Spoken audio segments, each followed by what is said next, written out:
Sekarang siapa? Di PTA Semarang berarti siapa, Pak Dokter? Ibu Rohana itu masih Oh, masih Ibu Rohana. ya.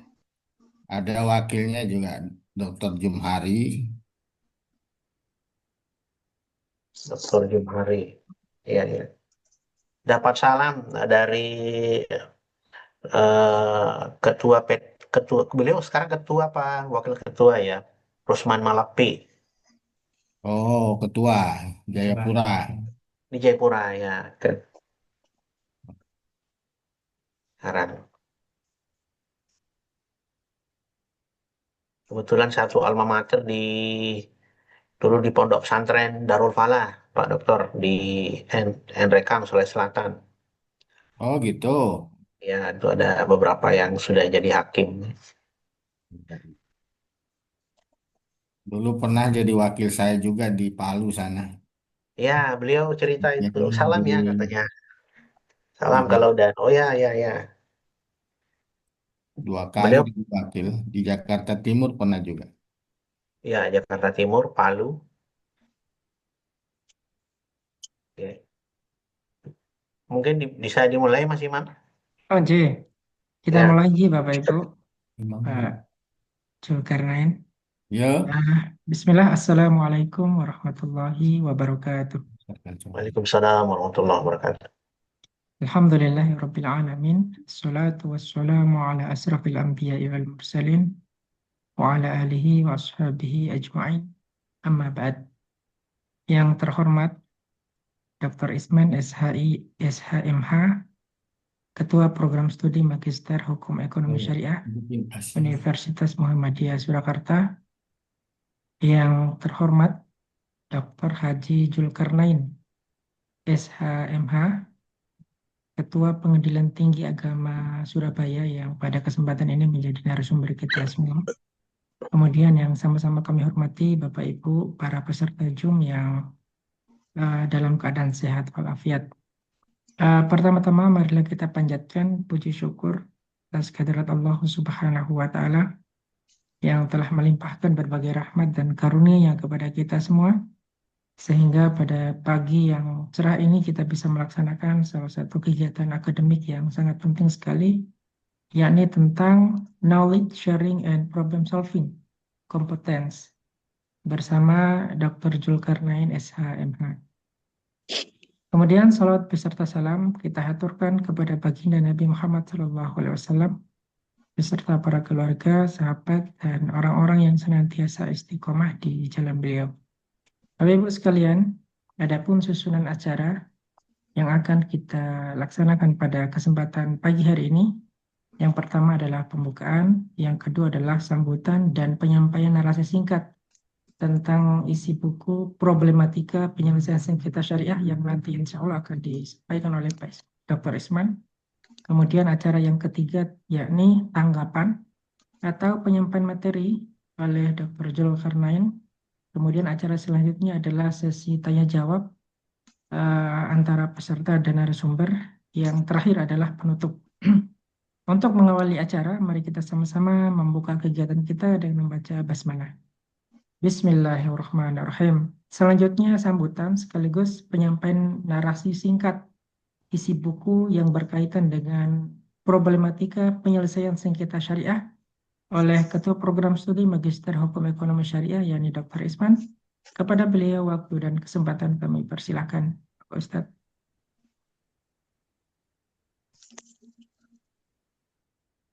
Baik, Bismillahirrahmanirrahim. Assalamualaikum warahmatullahi wabarakatuh. Waalaikumsalam. Alhamdulillah, Wabarakatuh. wassalatu wassalamu ala Rasulillah, asyhadu an la ilaha illallah, wahdahu la syarikala, wa asyhadu anna Muhammadan abduhu wa rasuluh. Allahumma salli ala Muhammad wa ala ali Muhammad wa ba'd. Yang terhormat, yang mulia, Dr. Haji Zulkarnain SHMH, dalam hal ini sekarang beliau sebagai Ketua Pengadilan Tinggi Agama Surabaya, yang sedianya kita undang beliau ketika memang beliau masih bertugas di Jawa Tengah, itu ya. Rupanya alhamdulillah beliau sudah mendapatkan amanah baru di eh, Pengadilan Tinggi Agama Surabaya, ya walaupun tidak lagi di Jawa Tengah, tapi beliau masih berkenan hadir dan ini alhamdulillah eh, bersama dengan kita. Kemudian yang terhormat teman-teman dari Asosiasi Program Studi Hukum Ekonomi Syariah yang hadir pada kesempatan kali ini, kemudian teman-teman dosen, ya teman-teman mahasiswa, baik mahasiswa Hukum Ekonomi Syariah dari Universitas Muhammadiyah Surakarta maupun mahasiswa dari tempat lain, ya mungkin ada yang bergabung. Kemudian kepada rekan-rekan lain yang mungkin tidak bisa kami sebutkan satu persatu. Pada kesempatan kali ini kami ingin menyampaikan terima kasih pertama-tama dari Yang Mulia Dr. Zulkarnain SHMH yang berkenan untuk memberikan insight pendalaman terhadap eh, hasil penelitiannya, karena memang ada satu target baru pendidikan tinggi itu adalah pendidikan yang berdampak.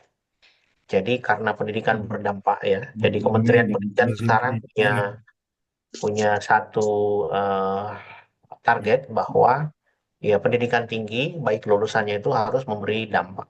Sehingga memang hasil-hasil riset kita itu benar-benar harus dikomunikasikan dengan stakeholder. Ya, saya izin mungkin sedikit menyampaikan satu slide, ya, 1 sampai 2 slide untuk mengantarkan bagaimana kemudian kita mencoba membaca dan memproyeksikan fenomena ya, ekonomi syariah sengketa ekonomi syariah yang terjadi di Indonesia. Nah, ini kami ambil dari data. Kalau di tingkat pertama kita lihat total sengketa itu ada 3 ribuan. Kemudian yang amar putusannya ditolak 19, yang dikabul 76, yang NO itu 403, ya yang lain-lain ada 2 ribuan. Artinya kalau kita bandingkan dengan, ya tentu tidak bisa sama dengan perdata keluarga, tapi ini menunjukkan intensitas, ya, seiring berjalan dengan data yang memang menunjukkan bahwa Indonesia menjadi ekosistem ekonomi syariah yang tumbuh bahkan terbesar ketiga di dunia setelah Malaysia, Iran, dan Indonesia. Jadi ini menunjukkan bahwa target capaian dan profil lulusan yang akan dilahirkan oleh perguruan-perguruan tinggi di Indonesia yang berbasis hukum ekonomi syariah adalah memang masih sangat dibutuhkan oleh ekosistem ekonomi syariah ini. Kalau di tingkat banding kita lihat sedikit relatif agak menyempit, ya, dan memang ini idealnya tidak tidak banyak perkara yang kebanding gitu, ya. Nah, ini kita lihat pola-pola ini. Nah, saya sebenarnya di Prodi selalu mengajak kepada mahasiswa, terutama yang memang linear dari sarjana hukum ekonomi syariah di S1, kemudian masuk ke magister hukum ekonomi syariah, supaya bisa memberikan satu riset yang apa kira-kira yang bisa dipahami dari angka-angka ini.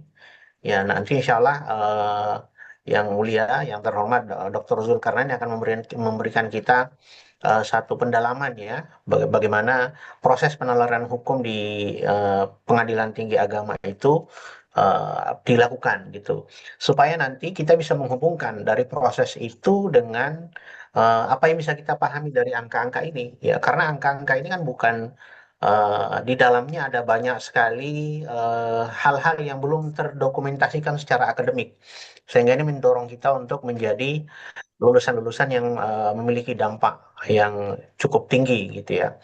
Kalau di tingkat kasasi ini, ya, kalau di tingkat banding tadi ada 509 sekian perkara.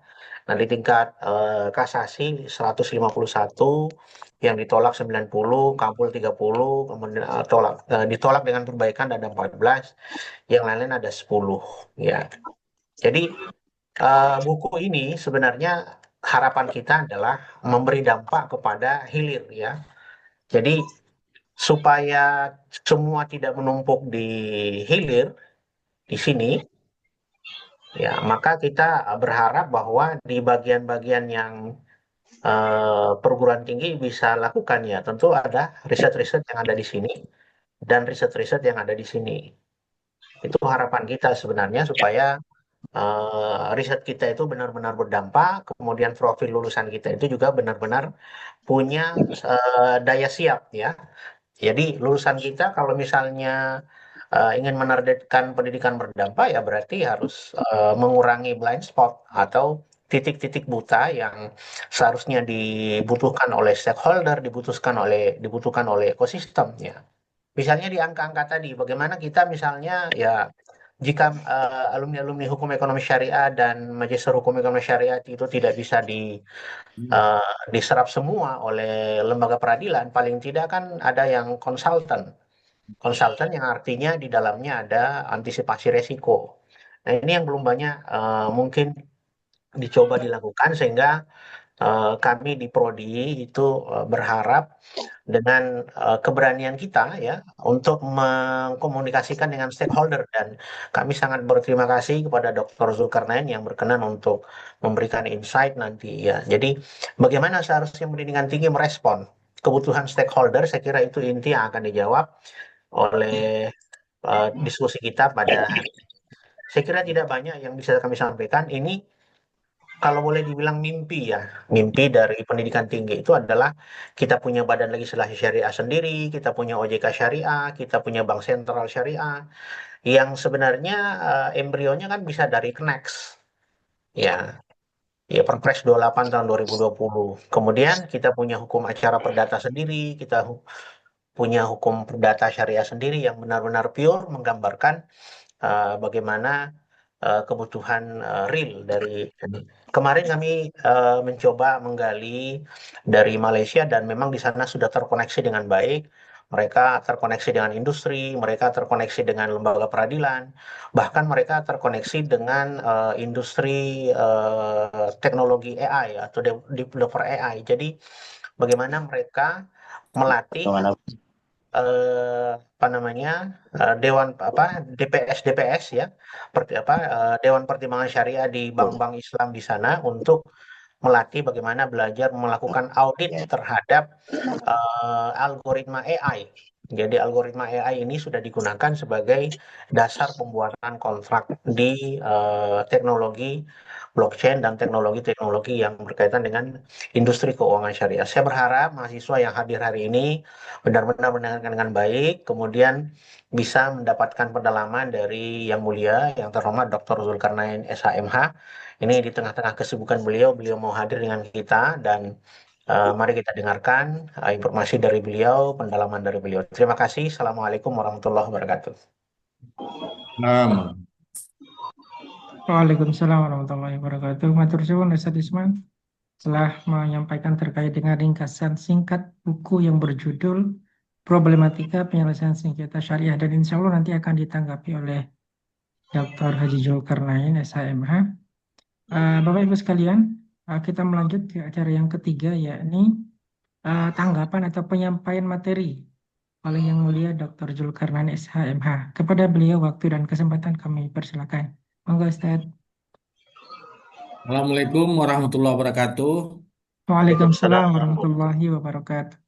Hamdan wa syukran lillah, salatan wa salaman ala rasulillah. Asyhadu an la ilaha illallah wa asyhadu anna Muhammadan abduhu wa rasuluh la nabiyya ba'dah. Terima kasih Pak Dr. Isman undangannya. Saya sangat respect dengan undangan ini. Mohon maaf responnya agak lambat waktunya ya. Alhamdulillah pada hari ini kita bisa bertemu dan mudah-mudahan apa yang saya sampaikan ini bisa menjadi alternatif pemikiran bagi mahasiswa-mahasiswa di Prodi Ilmu Hukum Ekonomi Syariah ini. Yang saya hormati seluruh peserta Zoom ini, Kalau dilihat dari undangannya, ini yang hadir adalah mahasiswa Prodi Magister Hukum Ekonomi Syariah ya. Berarti mahasiswa yang menempuh jalur studi S2. Ya, terima kasih. Saya ingin memulai dulu sebagai pengantar bahwa kompetensi pengadilan agama di bidang ekonomi syariah ini baru baru menjadi kewenangan kembali pada tahun 2006. Ya. Jadi dengan Undang-Undang Nomor 3 Tahun 2006, maka pengadilan agama diberi kompetensi menangani perkara ekonomi syariah. Jika ditinjau dari tahunnya ini, maka belum terlalu lama hakim-hakim pengadilan agama menangani perkara ekonomi syariah. Banyak kritik dari perguruan tinggi terhadap putusan-putusan pengadilan agama, dan itu sudah direspon oleh Mahkamah Agung dengan melakukan sertifikasi hakim ekonomi syariah di lingkungan peradilan agama. Dan alhamdulillah sudah banyak yang mengikuti, dan mudah-mudahan dari hari ke hari putusan pengadilan agama mengenai sengketa ekonomi syariah ini mendapat kepercayaan publik yang cukup besar. Jadi, apa yang dilakukan oleh Dr. Isman dan kawan-kawan ini, ada Pak Imam ya, dan Ibu Ibu Risdayani, ini sebenarnya bentuk, kalau kami menamakannya di dunia peradilan, adalah tulisan eksaminasi. Eksaminasi terhadap putusan pengadilan. Dan memang salah satu tugas perguruan tinggi itu melakukan penelitian. Dan penelitian ini di tingkat kami terhadap putusan-putusan itu adalah namanya eksaminasi. Nah, putusan itu sendiri bagi dunia kami, dunia peradilan, adalah amarnya itu merupakan hasil penelitian. Hasil penelitian dari kasus yang dihadapkan kepada majelis hakim. Nah, majelis hakim menjadikan surat gugatan itu sebagai bahan penelitian yang kemudian nanti dari surat gugatan itu akan diverifikasi dan sebagainya, kemudian mengerucut menjadi sebuah yang namanya pokok sengketa. Nah, di dalam slide ini sudah saya sampaikan bahwa kalau kita melihat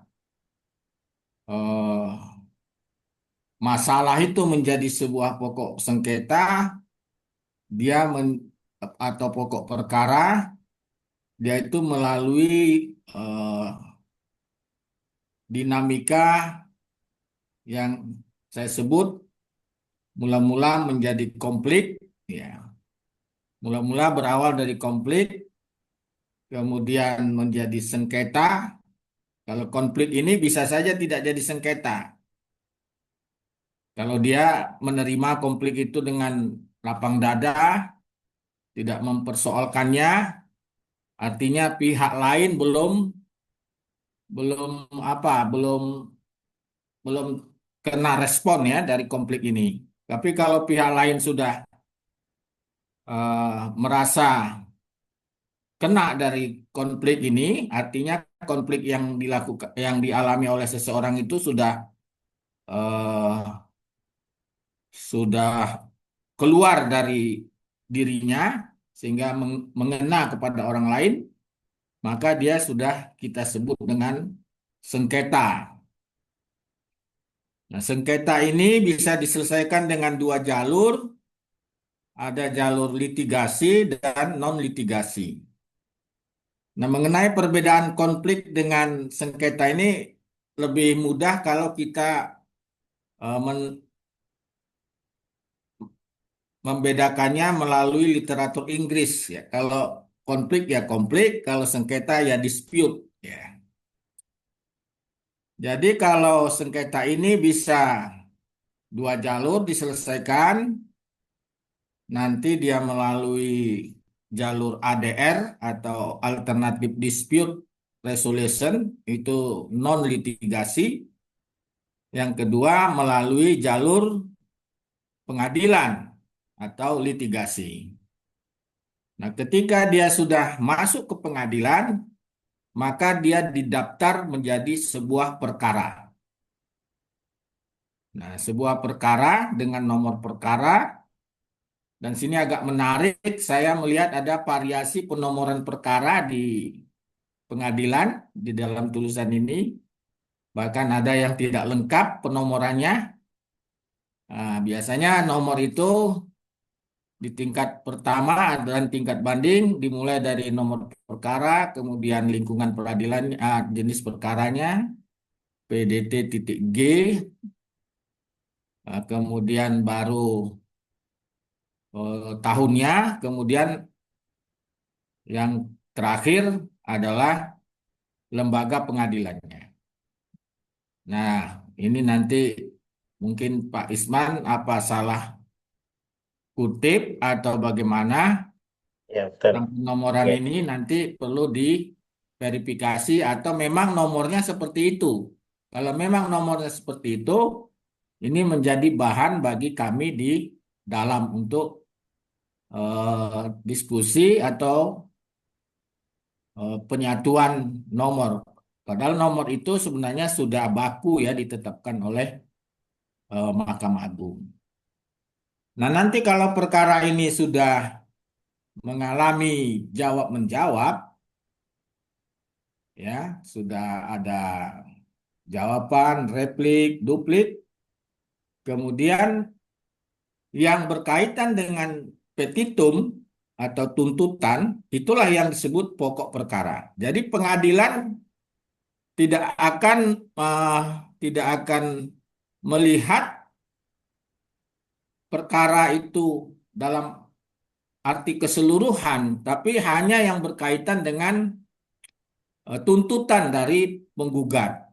Nah, itu yang disebut dengan pokok perkara, ya. Nah, mungkin kita lihat dulu itu yang saya lihat di kegiatan hakim ya. Di kegiatan hakim itu oh, yang pertama mendamaikan, kemudian jawab menjawab, kemudian pembuktian, kemudian putusan ya. Ya, jadi kalau di slide yang berikutnya coba lihat ini lompat-lompat supaya agak teratur ya ini. Nah, ini ada kegiatan, ada hasilnya, mula-mula mediasi, perdamaian. Kalau damai ya dibuat aktanya, kalau enggak lanjut ke jawab menjawab. Nanti ini menjadi pokok sengketa atau pokok perkara. Nah, kemudian setelah ada pembuktian, nah di sini ada konstatir, mana-mana yang terbukti itu menjadi sebuah fakta atau disebut juga fakta kejadian ya. Kemudian dikualifikasi oleh hakim, fakta-fakta itu dihubungkan dengan hukum-hukum yang ada, hukum-hukum materialnya. Nah, hukum ekonomi syariah ada kompilasi hukum ekonomi syariah ya. Dihubungkan ke sana, maka fakta-fakta yang berhubungan dengan hukum itu setelah dikualifikasi menjadi fakta hukum. Nah, fakta hukum ini kemudian nanti menjadi dasar oleh hakim membuat putusannya. Nah, itulah kira-kira kerjanya hakim itu ya. Nah, ini baru secara umum dulu. Coba di slide berikutnya, setelah ini. Jadi hakim itu sebenarnya memiliki tiga, tiga hukum terapan. Ya, tiga hukum terapan. Satu namanya hukum administrasi, ya, administrasi yudisial. Kemudian hukum acara atau hukum formil, yang disebut juga teknis yudisial. Kemudian yang ketiga adalah hukum materil. Hukum materil seperti kompilasi hukum ekonomi syariah atau fatwa DSN dan sebagainya. Itu tiga tahapan ini. Dan untuk tahapan-tahapan itu semuanya sistem gugur. Sistem gugur. Jadi kalau tidak memenuhi administrasi, maka itu biasanya tidak didaftar perkaranya ya. Kemudian di hukum acara ini, kalau syarat formilnya tidak terpenuhi, dia di NO. Di NO. Jadi ini sistem gugur ya. Kalau sudah di NO, maka hukum materialnya atau pokok perkaranya tidak diadili. Tidak diadili. Jadi yang dua di atas ini kalau sudah terpenuhi, barulah beranjak ke hukum material. Nah, itu yang di dalam putusan disebut amar putusan. Amar putusan. Nah, kalau putusan itu sendiri terdiri dari supaya putusan itu dibuat oleh hakim. Coba slide yang baru muncul. Itu putusan itu kan eh, ada pertimbangan hukum dari segi yuridis, sosiologis, ya. Ini bukan teoritis ini ya. Ini yuridis, sosiologis, filosofis ya, filosofis ya. Filosofis ya. Nanti ujungnya yuridis itu kepastian hukum, sosiologis kemanfaatan hukum, sedangkan filosofis adalah keadilan. Kemudian hakim itu untuk sampai kepada tujuan hukum sebagaimana yang dinyatakan oleh Gus ya. Ada juga Gus di Inggris itu namanya Gustav Brooks ya. Itu harus melalui namanya penalaran hukum. Nah, tulisan Dr. Isman dan kawan-kawan ini menggunakan penalaran hukum untuk melihat sejauh mana hakim itu menggunakan logika hukum, ya, logika hukum untuk mengambil sebuah keputusan. Ada beberapa pertanyaan yang saya lihat di dalam tulisan ini, misalnya berkaitan dengan di NO-nya suatu perkara. Dinyatakan perkara itu tidak dapat diterima. Tadi sudah saya jelaskan, itu hukum terapan di pengadilan agama itu sistem gugur. Jadi hukum administrasi kalau nggak dipenuhi tidak lanjut. Hukum acaranya tidak dipenuhi, tidak akan masuk ke hukum materialnya. Kemudian di tulisan ini juga ada dipertanyakan, sayang sekali kenapa gara-gara administrasi tapi hakim tidak masuk ke pokok perkara. Ya. Nah inilah perlu kita ketahui tata kerja dari pengadilan. Jadi pengadilan itu punya sistem kerja ya seperti itu. Baik Bapak dan Ibu sekalian, kita masuk ke perkara ekonomi syariah. Kita kembali ke atas ya. Kembali ke atas. Nah, sumber dari sengketa ekonomi syariah ini sebenarnya ada dua,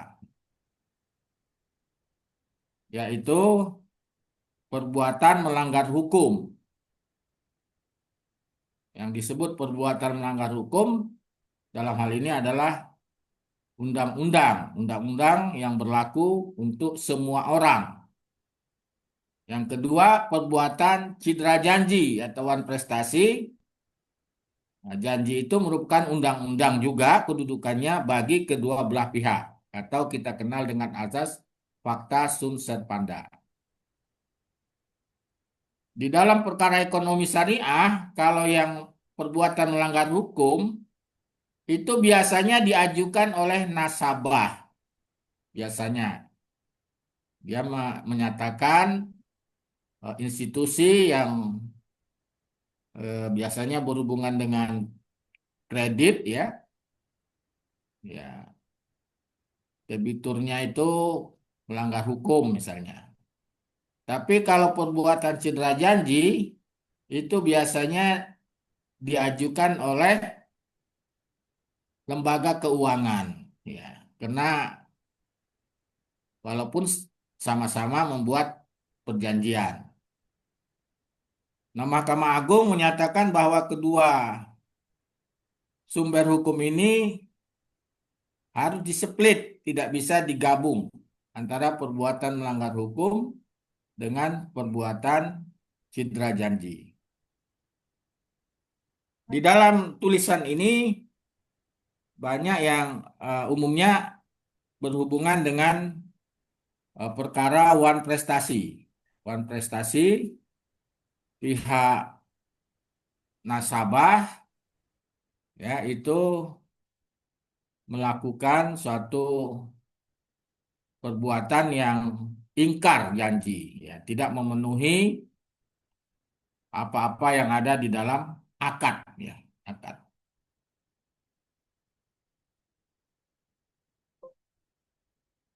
Kemudian kalau kita lihat terus, ini perbedaan antara wan prestasi dan perbuatan melawan hukum. Sumbernya kalau wan prestasi itu adalah perjanjian. Sedangkan perbuatan melawan hukum itu adalah undang-undang. Kemudian pembuktiannya, wan prestasi itu diarahkan pembuktiannya kepada hal-hal apa saja yang telah dilanggar dalam perjanjian. Sedangkan perbuatan melawan hukum itu pembuktiannya stressingnya pada kesalahan yang telah diperbuat tergugat sehingga menimbulkan kerugian. Sedangkan proses gugatannya atau penuntutannya, kalau wan prestasi itu harus melalui somasi dulu, supaya dengan adanya somasi,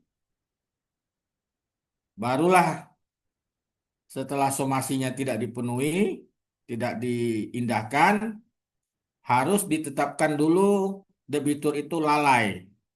Nah, setelah lalai baru dituntut. Tapi kalau perbuatan melanggar hukum itu tidak perlu melalui somasi, langsung saja dilakukan penuntutan. Ya, penuntutan ya. Ini ada keliru sedikit nih, ya, penuntutan ya. Konsekuensinya kalau wan prestasi itu ada ganti rugi, pembatalan perjanjian, mungkin perjanjiannya tidak dibatalkan tapi resikonya dialihkan, atau juga hal-hal lain yang harus dirinci dan jelas. Sementara perbuatan melanggar hukum itu konsekuensi atau yang dituntut biasanya ganti rugi baik yang bersifat aktual dan ke masa depan yang ditentukan oleh hakim. Nah, untuk yang ke masa depan ini sudah ada jurisprudensi Mahkamah Agung bahwa yang bisa dituntut itu hanya yang real saja, yang aktual saja.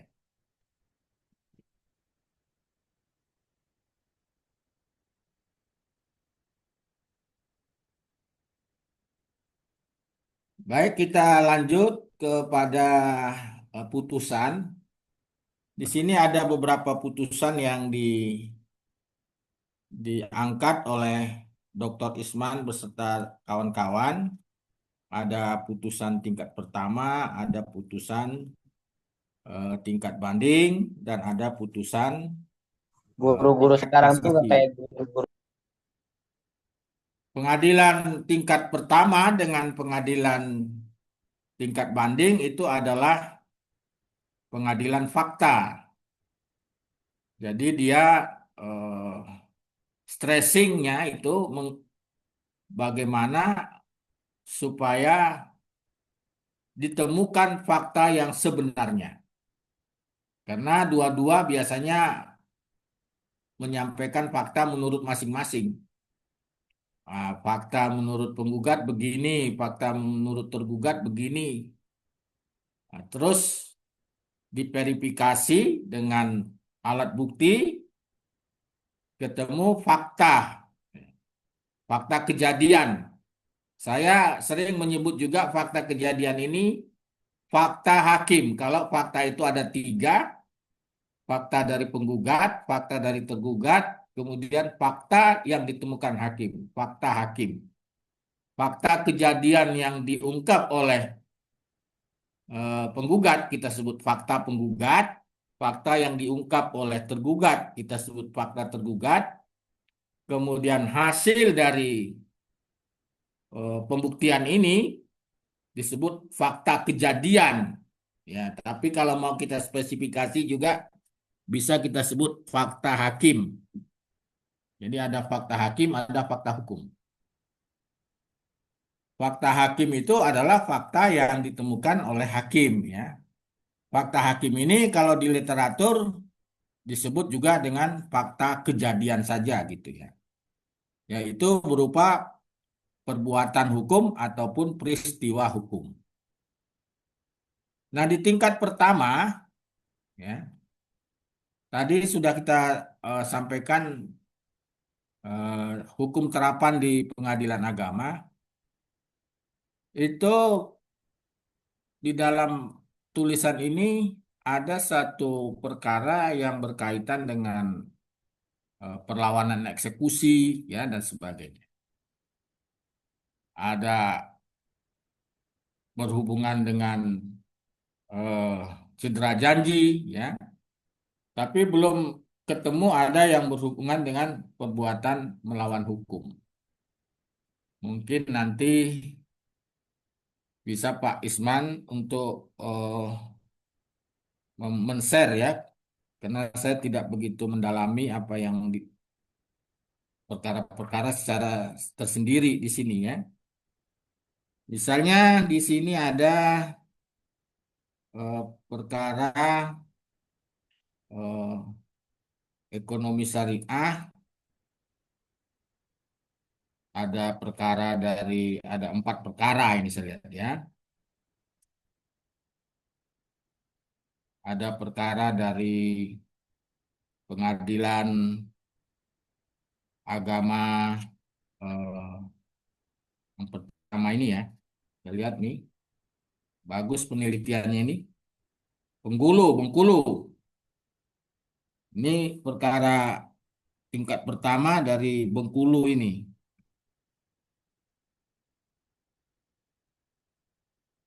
Di sini sudah dijelaskan pertimbangan hakim bagaimana, kemudian eh, dijelaskan penalaran hukumnya bagaimana, ya. Ada penalaran hukum logika subsumsi, exclusion, ya, dan ada juga non kontradiksi. Sebenarnya penalaran hukum ini banyak jenisnya, ya. Nah, ini eksklusi. Eksklusi itu adalah asas yang dengannya ilmu hukum mengandaikan sejumlah sumber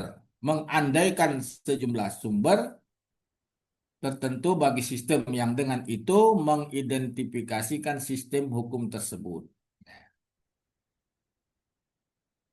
Jadi di sini sudah dibahas sih sebenarnya eksklusi itu, ya. Jadi tinjauannya sepertinya seperti itu aja ya isi-isinya, yaitu tinjauan logika hukumnya, ya.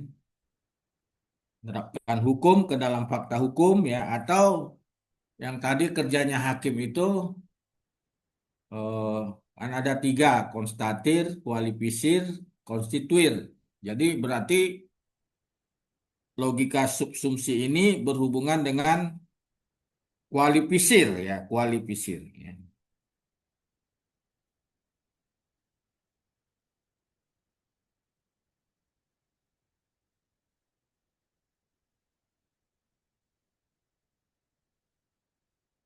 Saya kira untuk yang lain-lain ada subsumsi ya. Ini saya silahkan nanti bisa dalam dalam dialog ya, derogasi ya, non kontradiksi, kemudian ada lagi silogisme, induktif, deduktif, abduksi, analogi ya, atau kias, a contrario atau mafhum mukhalafah, a pari atau mafhum muwafaqah, a fortiori atau kias aulawi ya, dalam hukum Islam.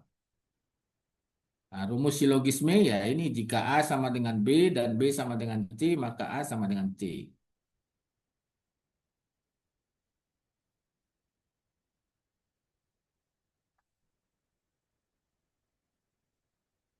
Nah, sekarang kita masuk aja ke konstitur, karena ini yang dikaji oleh penulis, yaitu amar putusan ya. Selain pertimbangan hukum juga amar putusan, ya. Amar putusan. Di dalam Islam, di sini juga disinggung, yaitu mengenai maqasid syariah. Saya ingin sedikit urun rembuk tentang maqasid syariah ya, sebelum konstituir ya. Karena di sini juga dikemukakan beberapa kaidah usul dan kaidah fiqhiyah. Maka salah satunya kalau hukum di dunia barat itu bermuara pada tiga tadi yang kita sebut keadilan, kepastian, dan kemanfaatan. Sebenarnya di dalam agama kita itu ada yang namanya maqasid syariah. Ini slide di bawah dulu, Pak. Slide di bawah dulu. Maqasid syariah ya. Maqasid syariah itu maqasid syariah itu kan terdiri dari dua kata, maqasid dan syariah. Nah, maqasid itu tujuan, tujuan hukum. Tujuan hukum itu adalah masalih, maslahat. Syariah itu bisa dipahami secara letterlet atau bahasa jalan menuju mata air. Sedangkan dalam pengertian yang umum, syariah itu adalah agama itu sendiri. Jadi pengadilan agama adalah pengadilan syariah. Kemudian syariah dalam arti sempit adalah hukum. Nah, kalau agama itu mencakup semuanya, akidah, amaliyah, hulukiyah, amaliyah masuk ibadah dan muamalah. Nah, di muamalah inilah ekonomi syariah menjadi objek kajiannya. Ya.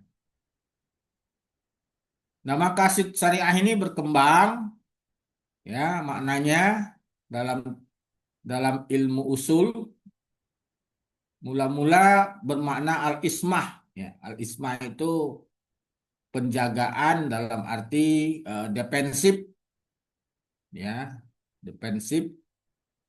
Ini tokohnya adalah Al-Amiri, ya.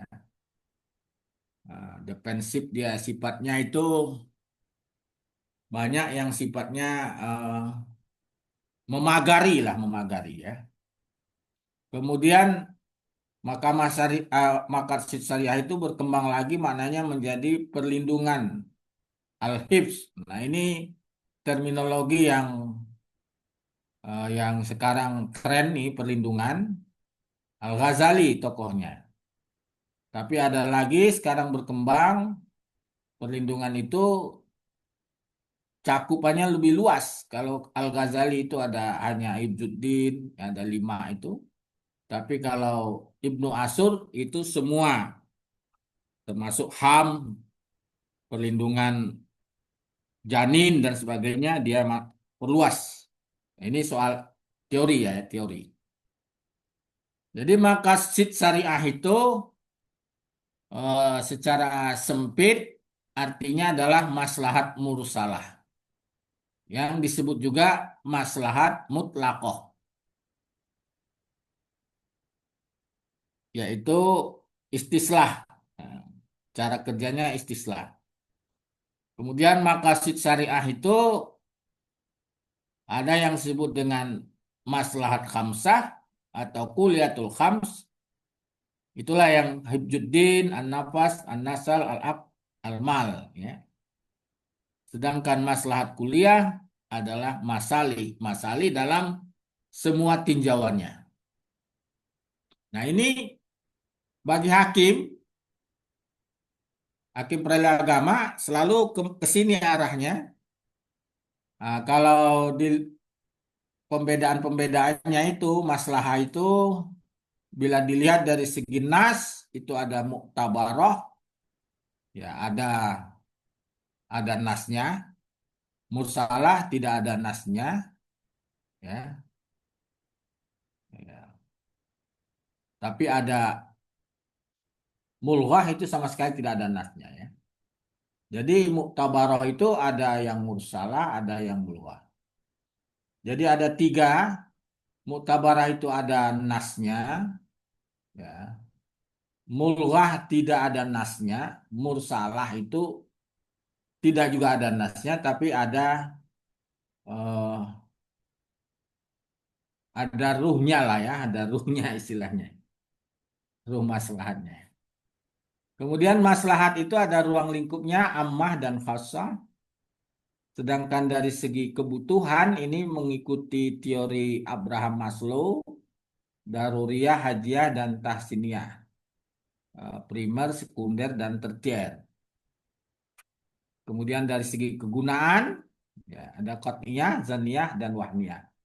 Jadi hukum yang paling kuat itu adalah muktabarah, khassah, daruriyah, qat'iyah. Jadi nasnya jelas, berlaku untuk orang tertentu, kemudian sifatnya daruriyah, ya, dan nasnya tadi qat'i. Ya. Kira-kira itu yang paling bagus. Nah, nanti coba dilihat eh, teks-teks putusan amar yang ada di dalam kajian ini. Kita kembali ke atas, ya, yang konstatir tadi, konstituir. Ya. Setelah hakim melakukan penalaran hukum, ya, melihat sumber-sumber hukum yang ada, maka kerja hakim yang terakhir adalah menetapkan hukumnya. Hukumnya itu, hukum yang sesungguhnya itu adalah putusan hakim. Jadi bukan yang dalam undang-undang. Kalau sudah masuk ke pengadilan, hukumnya itu adalah apa yang diputus oleh hakim. Nah, ini ada 4 korelasi yang terjadi berdasarkan pengalaman. Kadang-kadang fakta itu sesuai dengan hukum. Dihukum dengan fakta, sejalan, serasi, ya. Nah, ini tugas hakim mudah saja, yaitu isbat atau izharul hukmi. Tinggal menerapkan hukum saja. Ini di sini hakim cukup menjadi corong undang-undang. Jadi corong undang-undang. Jadi kalau ada faktanya, ada hukumnya, kemudian sinkron, sudah tinggal ditetapkan saja. Kemudian ada faktanya, faktanya bersifat khusus, sedangkan hukumnya bersifat umum. Jadi faktanya itu bersifat khusus, sedangkan hukumnya itu mengatur secara umum. Nah, disinilah diperlukan namanya istimbat, interpretasi atau menafsir hukum, atau yang tadi kita sudah sampaikan adanya penalaran-penalaran hukum. Jadi hukum yang sifatnya umum tadi dikelola dengan logika hukum, diproses dengan penalaran hukum, maka hakim mengeluarkan hukum dari aturan yang umum tadi. Kemudian yang ketiga, ada fakta, tapi hukumnya tidak ada, hukumnya belum mengatur. Sementara hakim itu dilarang menolak perkara dengan alasan belum ada hukum yang mengaturnya. Nah, ini di dalam kajian hukum Islam istidlal. Jadi kaidah usuliyah, ya. Konstruksi hukum. Hakim di sini membuat hukum walaupun hukumnya belum ada sama sekali. Tapi kasus yang diangkat ini sebenarnya hukumnya sudah ada semua, ya. Dikompilasi hukum ekonomi syariah. Kemudian yang keempat, ada fakta yang tidak sesuai dengan hukum yang adil. Ada hukumnya, tapi tidak adil lagi. Ya, tidak adil. Ya. Karena kan yang akan dituju adalah keadilan. Menurut hakim, ini hukum memang ada, tapi tidak adil. Seperti yang tadi, sekarang ada jurisprudensi yang saya sebut, hakim itu tidak boleh menghukum dampak kerugian yang belum kelihatan. Sekian kerugiannya, ya. Diprediksi kalau kemarin nggak melanggar janji ini, keuntungannya sekian. Nah, itu sudah tidak adil, ya. Tidak adil, orang sudah bersalah, memang bersalah harus dihukum, tapi dihukum harus dengan yang adil, yang memang real kerugian yang dialaminya. Nah, pekerjaan yang nomor 4 ini disebut dengan kontra legem, yaitu mengenyampingkan hukum. Jadi hukum yang ada dalam teks peraturan perundang-undangan itu dikesampingkan. Dan ini dalam kajian hukum Islam, tokohnya Umar bin Khattab ini. Banyak yang kontra legem dia. Kontra legem dalam menetapkan hukum. Ada satu buku karangan Dr. Amir Nuruddin, Ijtihad Umar. Nah, itu ada pandangan-pandangan Umar yang dianggap oleh sahabat-sahabat lain bertentangan dengan nas. Sekarang ada buku lagi dari Pak Amran Suadi, judulnya Kontra Legem Putusan Hakim, ya. Ada putusan-putusan Mahkamah Agung yang mengenyampingkan hukum peraturan perundang-undangan. Dasarnya alasannya mengenyampingkan karena masalah keadilan. Ya. Saya kira untuk paparan saya cukup dulu demikian, Pak Isman, Pak Imam, karena saya sengaja membuat penyampaian ini sifatnya umum. Mudah-mudahan dengan penyampaian umum ini, apa yang menjadi kegelisahan dari penulis sudah bisa terjawab walaupun masih sedikit. Ya. Akan lebih baik kalau kita banyak mendiskusikannya. Saya kira demikian. Terima kasih. Mohon maaf kalau ada kekurangan. Wassalamualaikum warahmatullahi wabarakatuh. Ya, Waalaikumsalam. Waalaikumsalam warahmatullahi wabarakatuh. Terima kasih banyak Yang Mulia Dr. Haji Zulkarnain SH MH telah menyampaikan pandangan beliau dalam bentuk slide tadi.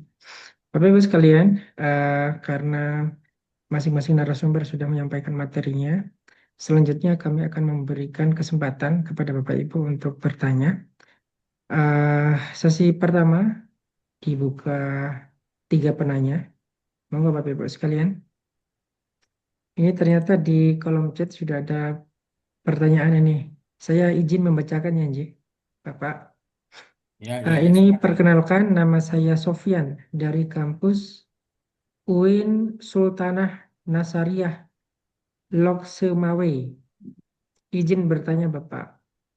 Pertanyaan mengenai integrasi prinsip-prinsip keadilan restoratif dalam proses penyelesaian sengketa ekonomi syariah di pengadilan agama. Keadilan restoratif menekankan pada pemulihan hubungan antara pihak-pihak yang bersengketa dan upaya memperbaiki kerugian yang diakibatkan oleh sengketa tersebut.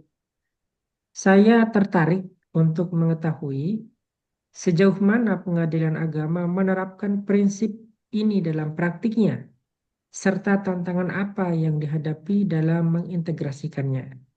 Apakah ada contoh konkret atau pendekatan yang diambil oleh pengadilan agama dalam hal ini? Sekian dan terima kasih.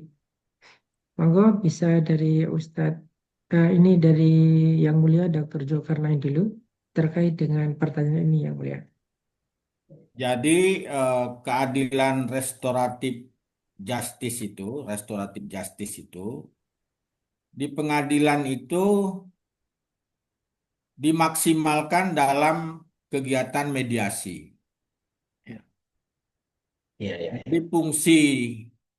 fungsi restoratifnya itu berada pada tahap mediasi. Jadi mediasinya ini yang dioptimalkan. Karena itu kan sifatnya eh, mencari titik temu dari apa yang disengketakan, dan ini tugasnya mediator, bisa mediator hakim maupun non-hakim yang ada di pengadilan. Nah, contoh-contoh kasusnya nanti kalau terjadi mediasi itu berhasil, ya keluarlah yang disebut dengan akta perdamaian. Jadi akta perdamaian ini kedudukannya sama saja dengan putusan. Dan contoh akta perdamaian ini sudah banyak sekali ya. Banyak sekali di pengadilan agama. Jadi restoratif justice di kita ini berbeda, karena ini perdata ya, berbeda dengan yang ada di pidana.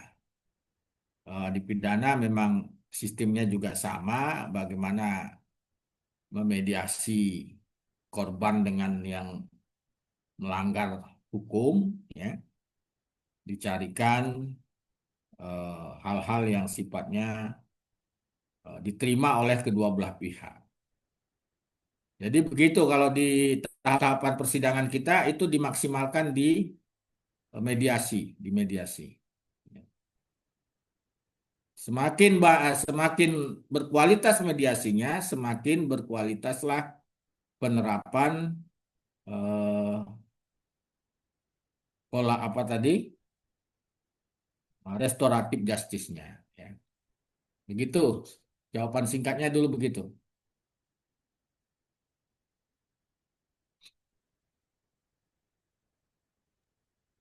Matur suwun Yang Mulia. Mungkin ada dari penanya yang lain yang ingin memperdalam terkait dengan hasil materi yang telah disampaikan tadi. Boleh pertanyaan ditujukan kepada Dr. Risman atau kepada Bapak Zulkarnain. Monggo Bapak Ibu peserta.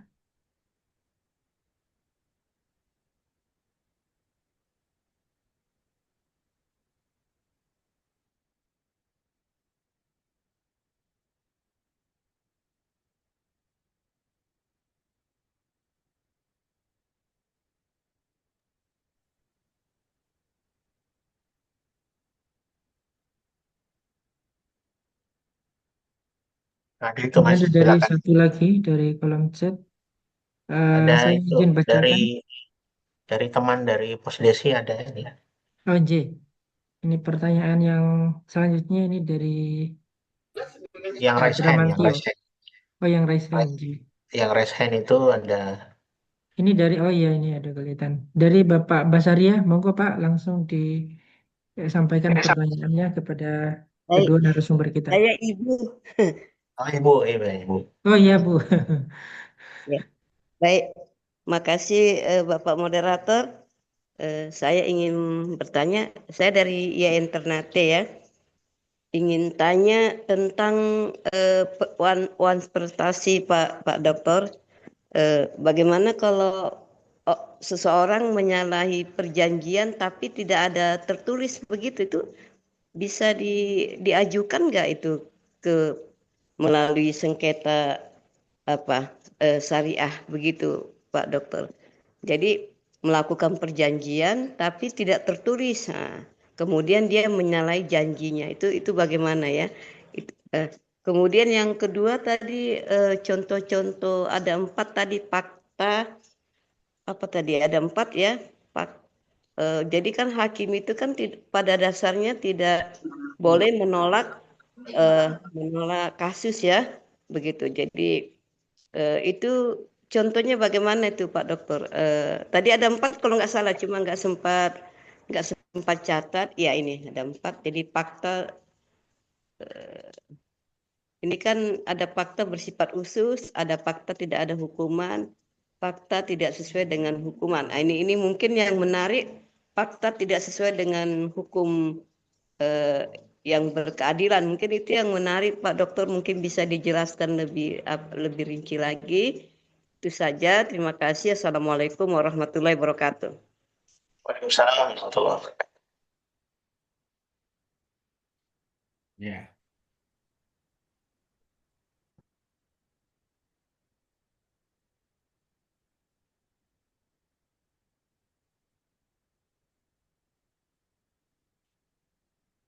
Mas. Dijawab dulu mungkin Mas Imam ya. Iya, boleh dijawab dulu. Oh, jadi begini Bu Basaria ya.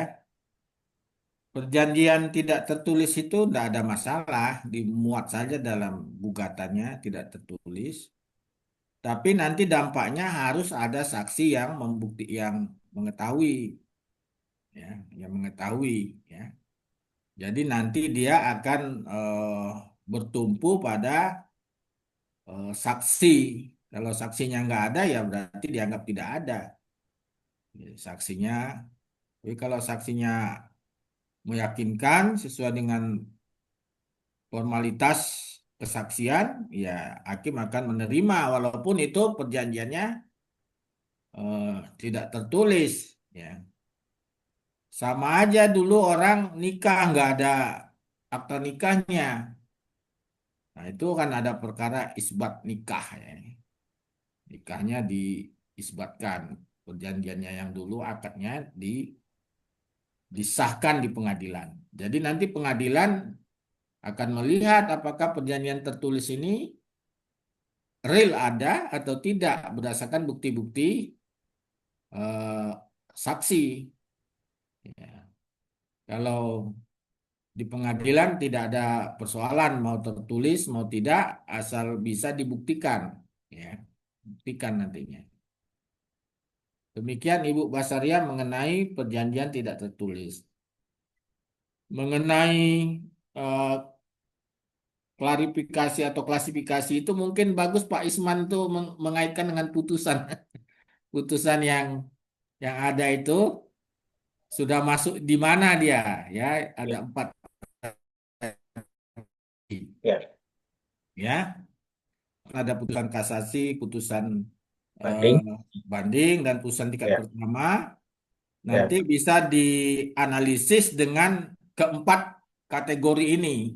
Ini ya, masuk betul. ke angka 1, angka 2, angka 3, angka 4. Ya, Khusus mengenai angka 4, saya sudah jelaskan tadi ada jurisprudensi terbaru dari Mahkamah Agung tentang kerugiannya itu nggak boleh yang prediktif, yang harus aktual. Nah, yang saya tulis kemarin itu masih pendapat lama, ya, bukunya lama, bukunya Pak Amran Suadi yang lama, itu masih bisa dipertimbangkan yang prediktif, kerugian prediktif. Tapi belakangan Mahkamah Agung menolak itu. Nah, ini bisa disebut kontra legem dari aturan yang ada. Ya, aturan yang ada. Karena kenapa ditolak aturan yang ada itu? Karena tidak adil lah, masa kerugiannya belum jelas sudah dibebankan kepada dia, gitu ya. Rumit juga untuk memprediksinya, itu kan rumit, kalkulasinya bagaimana dan sebagainya. Itu hitung-hitungannya yang ke depan itu kan tidak tahu kita. Nah, saya kira itu dulu contohnya ya Ibu Basaria ya. Kalau mau baca lebih lengkap itu tadi sudah saya sampaikan bukunya Pak Amran Suadi, Kontra Legem dalam Putusan. Di situ contoh-contoh putusan itu ada. Ada putusan tingkat pertama, tingkat banding, dan kasasi. Kalau mau secara hukum Islamnya, bukunya adalah Ijtihad Umar, ya. Ijtihad Umar karya Dr. Amir Nuruddin.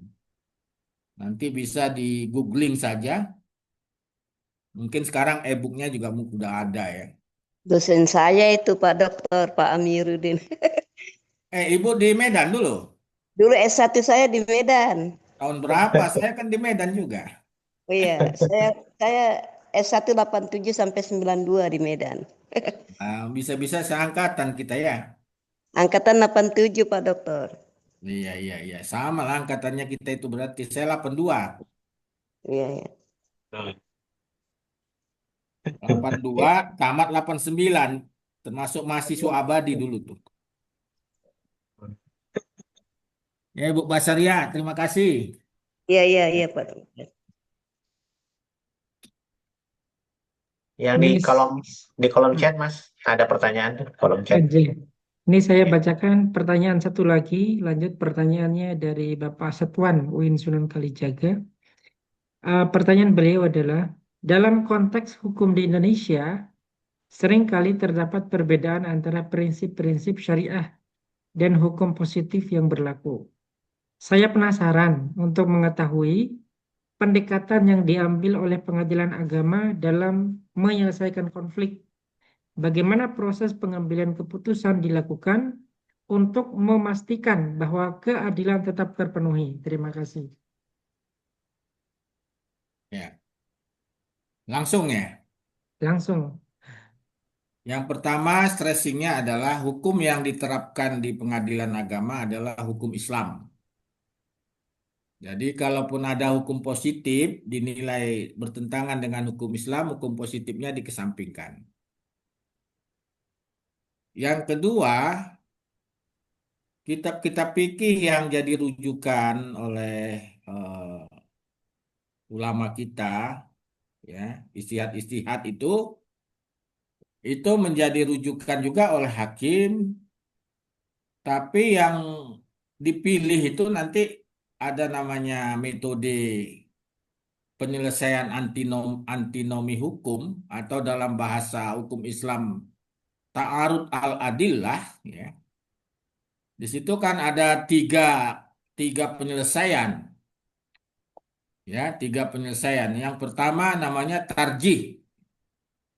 Tarjih itu lex superior drogat lex inferior kalau di dalam istilah hukum umum. Jadi hukum yang kuat dalilnya itu didahulukan dari hukum yang tidak kuat dalilnya, ya. Kemudian yang kedua namanya nasakh. Nasakh. Nasakh itu hukum yang belakangan menyampingkan hukum yang duluan. Lex posteriori drogat lex a priori. Jadi hukum yang belakangan itu didahulukan digunakan daripada hukum yang lama. Kemudian yang ketiga taksis. Nah, taksis ini hukum yang khusus didahulukan dari hukum yang umum atau di dalam hukum kajian hukum barat disebut lex generalis drogat lex specialis. lex spesialis, derogat, lex generalis. Jadi hukum yang khusus mengenyampingkan hukum yang umum. Nah, kalau ketiga antinomi ini nggak bisa berlaku, solusinya yang keempat, tasakut. Dalil itu semua dibuang. Kemudian hakim membuat hukumnya sendiri. Nah, jadi yang dipertanyakan tadi, apakah ada contoh-contohnya di pengadilan? Nah, ada. Misalnya ada wasiat wajibah untuk non-muslim, ya. Ada wasiat wajibah untuk non-muslim. Adanya pembagian harta bersama, yaitu dalam fikih yang tidak dikenal, ya. Ada juga wasiat wajibah untuk anak angkat, ya. Nah, ini dalam waris itu yang dianggap hukum waris itu sudah qot'i, ternyata dalam implementasinya masih bisa ada istihad hakim di situ, ya, istihad hakim. Itulah dulu contohnya, ya, yaitu soal wasiat wajibah, wasiat wajibah. Wasiat wajibah ini kan dalam fikih-fikih klasik itu tidak dikenal, ya, tapi ada di dalam hukum Mesir. Nah, oleh hakim kita di Mahkamah Agung itu dipakai. Di dalam kompilasi juga tidak ada untuk yang non-muslim, ya. Karena hadisnya itu la yarisul kafirul muslima. La yarisul muslimul kafira. Jadi nggak ada. Tapi ulama kita memang tidak menggunakan istilah waris. Dia keluar dari istilah waris, namanya helah syariah. Helah syariah itu tidak menabrak aturan umumnya, tapi membuat aturan khusus melalui lembaga wasiat wajibah. Nah, itulah metode kerja hakim untuk kalau ada dalil-dalil yang dianggap tidak adil, yaitu berdasarkan tidak adil itu. Ada anaknya satu yang muslim, ada anaknya yang non-muslim, tapi hukum menyatakan tidak boleh menerima waris, tapi tidak ada larangan menerima wasiat. Nah, jadi digunakanlah istihadnya diberikan wasiat, jadi bukan diberikan warisan. Yang penting dapat dia. Cara pintu masuknya yang berbeda. Ya, gitu ya. Terima kasih. Ya, tadi yang bertanya dari Aceh, yang mulia. Tadi dari Lok Sumawe, rekan kami dari Asosiasi Ekonomi Syariah. Oh, Berarti ini Pak, se-Indonesia, ya. iya nih dari Ternate, dari Aceh sudah timur dan barat ada ini. Pak Sofwan dari UIN, Memang Sulsana, itu mahasiswa UMS. bukan Prof, dari ini. Kebetulan kegiatan ini bisa kita share ke grup-grup WA gitu. Oh, iya, iya. Kalau kalau sejauh ini yang Magister Hukum Ekonomi Syariah masih mensupport di PTMA, Pak Dokter. Oh, Ya, dia masih di. Tapi ada juga yang banyak yang sudah beberapa yang jadi hakim gitu. iya. Cobalah Pak Dr. Isman Ya, menjelaskan putusan-putusan itu dalam 4 kriteria tadi. iya, iya. Saya kira memang eh ini kriteria baru, Pak Dokter, yang kami dapat, dan ternyata memang ada. Inilah fungsinya diseminasi, karena sejauh yang kami tahu memang buku-buku yang menjelaskan tentang konstituir itu masih sangat sedikit. Selain yang tadi, ini baru kami temukan kriteria itu, malah kami kemarin ya 2 kali ya Mas Imam, yang kita mengundang Prof. Amran Suadi khusus di Magister Hukum Ekonomi Syariah juga. Kayaknya yang paling sering mengundang beliau kayaknya cuma UMS. yes. Nah, ini alhamdulillah Pak Dokter juga berkenan. Kemudian hasil dari proses itu kemudian kita melakukan penelitian, Pak Dokter. Kemudian ini dapat tambahan baru lagi, ternyata konstituir itu ada 4 kriterianya.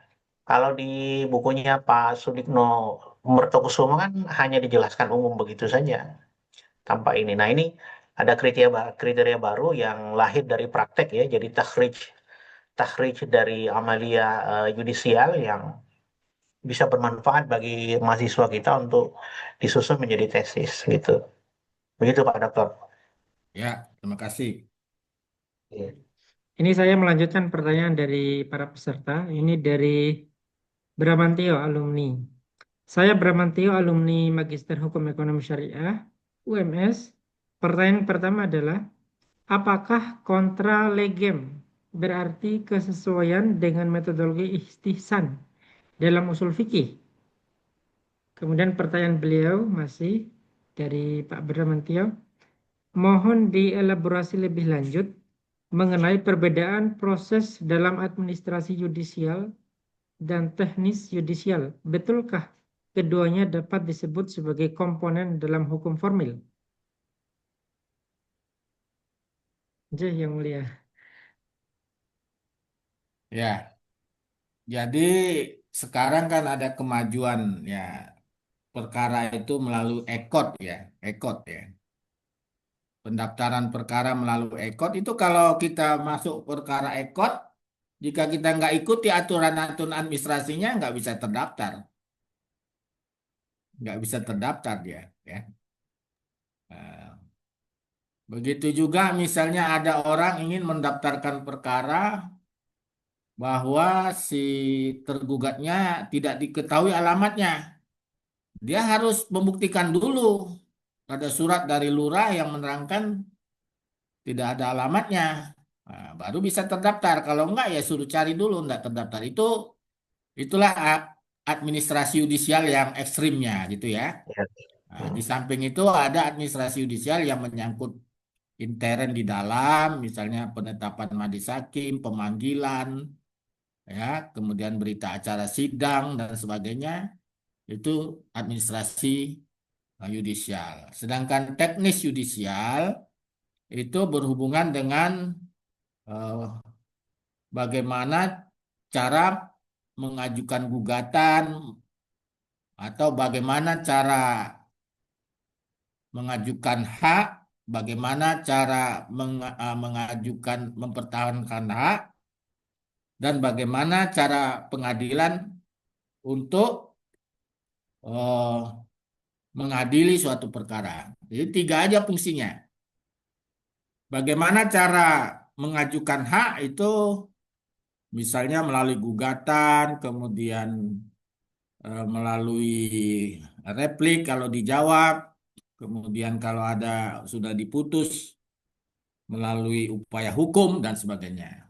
Terus permohonan eksekusi, bagaimana caranya mempertahankan hak, hak kita yang digugat orang, ya kita mengajukan jawaban, kemudian mengajukan upaya hukum juga, kemudian eh, melakukan perlawanan eksekusi. Nah, itu.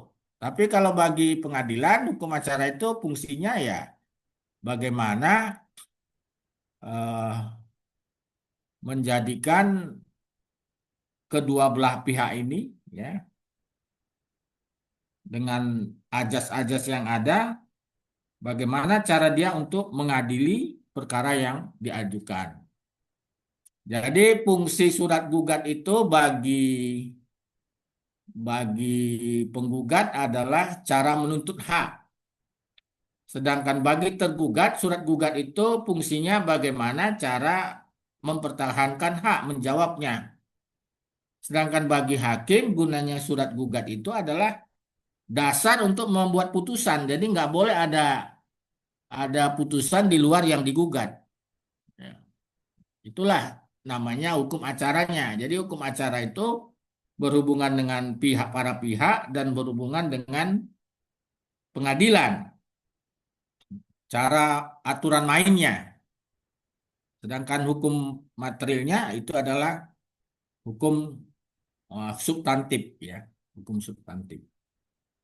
Jadi kalau mau dibedakan ya seperti itu, hukum administrasi dengan hukum teknis atau hukum formil ya. Gitu dulu Pak Imam ya. Matur suwun yang mulia.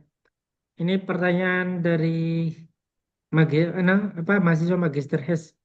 Ini udah 7 pertanyaan sepertinya yang mulia. Ini mungkin pertanyaan yang terakhir nih Ustaz. Atau nanti bisa dikembangkan lagi. Yang terakhir silakan ya. Oh, J. Baik. Ini pertanyaan terakhir dari Muhammad Agung Budiarto.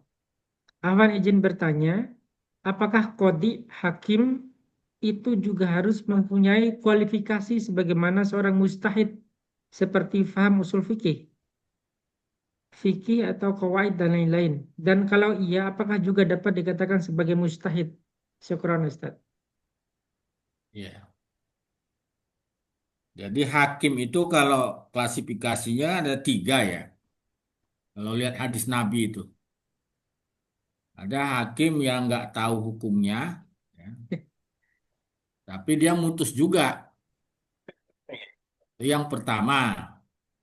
Ada yang hakim tahu hukumnya, tapi nggak diputus dengan hukumnya itu. Hukumnya. Nah, keluar dari hukumnya. Nah, yang ketiga, hakim yang tahu hukumnya dan memutus dengan pengetahuannya. Jadi hakim itu kalau sejarah peradilan agama ya, kebetulan ini peradilan agama lagi ulang tahun ya, 1 Agustus yang ke-143. Jadi hakimnya dulu peradilan agama itu ya ulama-ulama hakim itu. Zaman dulu, ya, makanya Ahmad Dahlan itu hakim juga, ya, ulama. Kemudian setelah itu penjajahan Belanda apa namanya Belanda selalu ingin menegasikan ulama ya. Akhirnya hakim peradilan agama itu pernah di satu waktu tidak ulama lagi ya. Sehingga masyarakat protes, ini hukumnya gimana ini gitu ya. Jadi ada ada tenggang waktu yang seperti itu. Nah, kemudian dengan sistem baru hakim sejak 89 hakim menjadi birokrat. Jadi hakim itu diangkat melalui tes dari sarjana sarjana syariah. Belum berkualifikasi sebagai ulama. Kalau sarjana ulama itu kan ustadz, paling nggak S3 kan baru ulama dia. Kalau dalam keilmuan yang ulama itu kan S3. Kalau S2 masih setengah ulama. Jadi mustahid itu ya S3. Nah, di kita ini juga ada untuk itu peningkatan SDM itu dilakukan terus. Nah, ada istilah dulu Pak Andi Samsu Alam itu dia programnya doktorisasi. Jadi doktor semua hakim-hakim itu harus mengikuti program S3 supaya dia menjadi birokrat yang ulama. Birokrat, birokrat, dia memang birokrat tapi dia ulama. Kemudian crash program juga dilakukan oleh Mahkamah Agung. Hakim-hakim tadi dilakukan namanya sertifikasi khusus ekonomi syariah. Jadi dia karena ekonomi syariah ini masih baru, banyak kritik juga terhadap putusan-putusan agama, akhirnya dibuat program sertifikasi hakim ekonomi syariah. Nah, hakim-hakim yang bersertifikat inilah yang mengadili perkara ekonomi syariah. Didahulukan kalau di tempat itu sudah ada. Kalau nggak ada ya berlakulah pepatah Melayu. Kalau tidak ada rotan, akar pun jadi. Ya.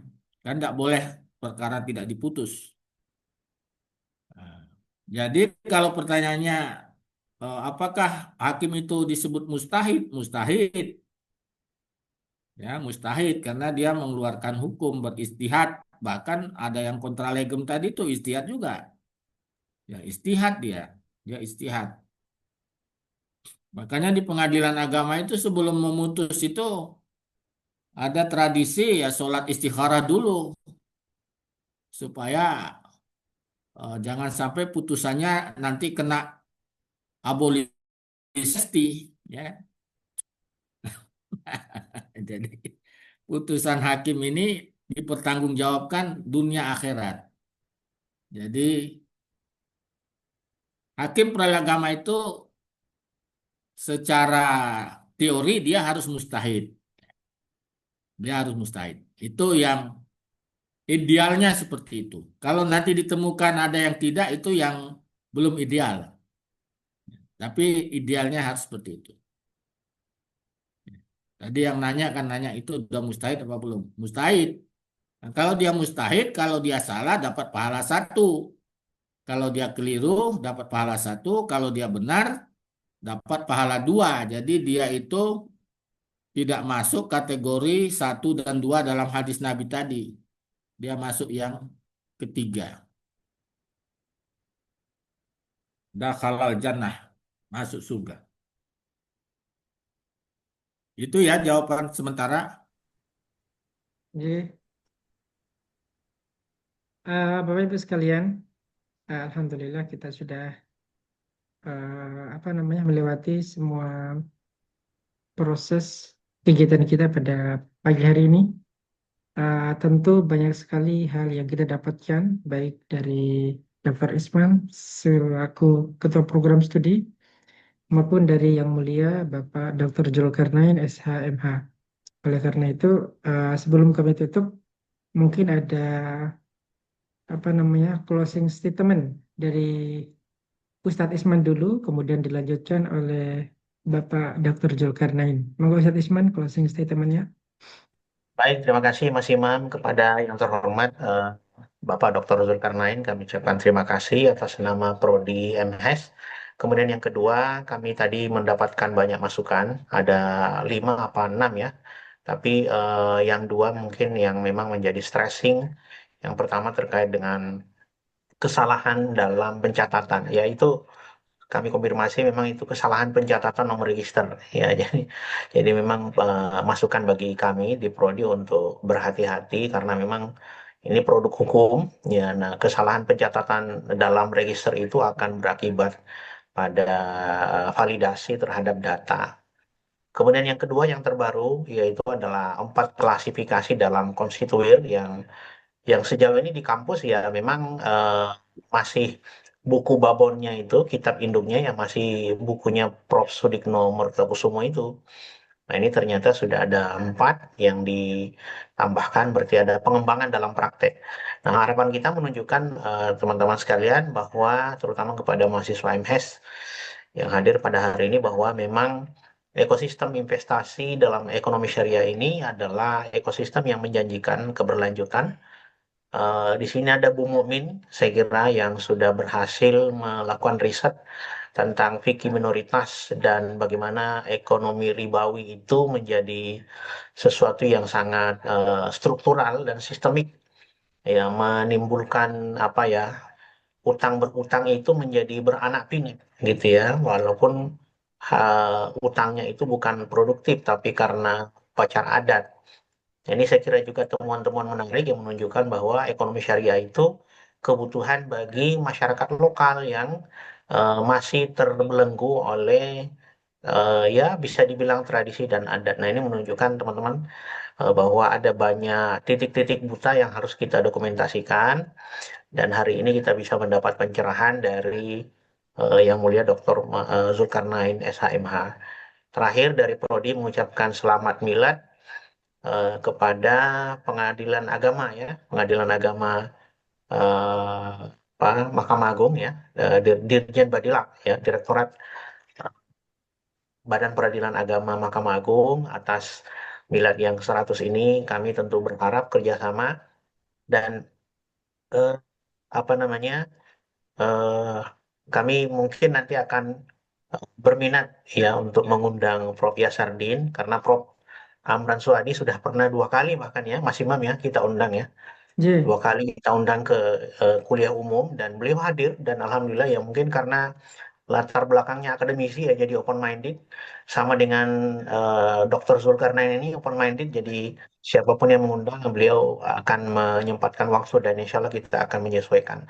Terima kasih pada teman-teman yang hadir, teman-teman dari Asosiasi Posdesi, dari alumni MHES yang sekarang sudah menjadi konsultan, ada yang jadi Dewan Pengawas Syariah, ada juga yang notaris ya, dan juga kepada mahasiswa MHES yang baru masuk gitu ya, yang akan mulai perkuliahan mungkin bulan September yang akan datang. Assalamualaikum warahmatullahi wabarakatuh. Ya, Waalaikumsalam warahmatullahi wabarakatuh. Matur suwun Ustaz Isman atas closing statement-nya. Selanjutnya closing statement dari Yang Mulia Dr. Zulkarnain. Monggo Pak Ya, Ustaz. terima kasih. Yang pertama saya ucapkan terima kasih atas undangan ini ya. Saya sangat eh, senang ada forum-forum kajian seperti ini. Apalagi kalau dilakukan secara luring ya, nah, itu akan lebih Iya, baik.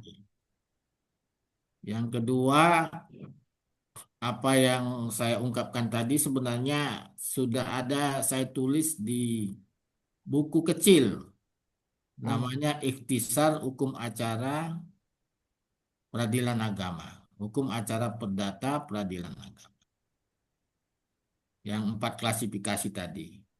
Iya, iya, iya. Kemudian yang khusus kontralegem itu Pak Amran baru buku barunya terbit lagi tentang kontralegem khusus kontralegem. Hmm. Jadi kita memang punya niat untuk memperkaya dan mensosialisasikan sistem peradilan agama ini karena memang sedikit agak beda dengan hukum acara umum ya, hukum Iya, acara iya. umum. Jadi kita harus kaitkan dengan ahkamul murafaat, ini hukum acara yang ada di dalam konsep-konsep eh, fikih-fikih Islam kita. Iya, iya. Jadi itu kalau ada kekeliruan saya mohon maaf sana sini. Mungkin ada yang tidak tepat, saya mohon maaf ya. Mudah-mudahan apa yang saya sampaikan ini ada manfaatnya bagi kita semuanya. Nasrum minallah wa fathun qarib. Wassalamualaikum warahmatullahi wabarakatuh. ya, Waalaikumsalam Waalaikumsalam warahmatullahi warahmatullahi wabarakatuh. Waalaikumsalam. Bapak Ibu sekalian, Alhamdulillah telah kita lewati rangkaian acara mulai dari pembukaan sampai dengan penutup yang diakhiri dengan closing statement baik dari Ustadz Isman maupun dari Ustadz Zulkarnain. Kini tibalah di akhir acara yakni penutup. Sebelum kami tutup, kami mengucapkan terima kasih banyak kepada Bapak Dr. Zulkarnain dan juga Bapak Isman yang telah memberikan banyak sekali ilmu dan pengetahuan terkait dengan knowledge sharing and problem solving competence. Dan juga kami mengucapkan terima kasih banyak kepada Bapak Ibu peserta yang telah memeriahkan acara kita pada pagi hari ini. Mari kita sama-sama menutup kegiatan kita dan membaca hamdalah. Alhamdulillahirrabbilalamin. Billahi fi sabilil haq, fastabiqul khairat. Wassalamualaikum warahmatullahi wabarakatuh. Waalaikumsalam warahmatullahi wabarakatuh. Saya WA Pak Rusman, dokter. Salam sudah disampaikan. Iya, iya, iya. Iya, iya, Kasih. Ya. Boleh iya. lihat ya. Boleh, boleh, Ustaz. Silakan. Oke. Oke, kasih ya. Assalamualaikum. Waalaikumsalam warahmatullahi wabarakatuh.